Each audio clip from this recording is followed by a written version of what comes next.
Now let's talk about some things that you will need to make your visit as effective as possible. These are, you could call this a supply list, if you will. You'll need to take a pen with you. Make sure you have name tags with you with the name of the church and perhaps your name.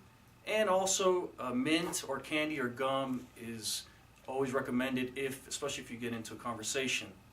Also, very important, make sure you have with you a marked New Testament. We have these in English and we have these in Spanish.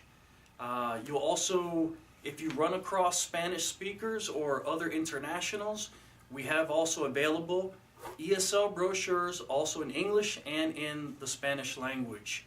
God may open the door for you to provide a witness. It's also important to have gospel tracts. We have a variety of gospel tracts here at the church.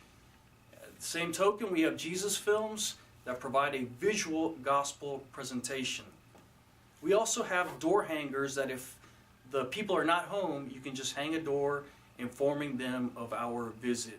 Also, be sure to have in your car information about Germantown Baptist Church that covers the various church services and church programs. One Verse Evangelism is an excellent witnessing tool that you can use that will be covered in a different video. Also, you may visit a new move-in in the Germantown area, and if they happen to ask how we receive their information, you can show them that we receive their information from the Daily News. Thank you very much.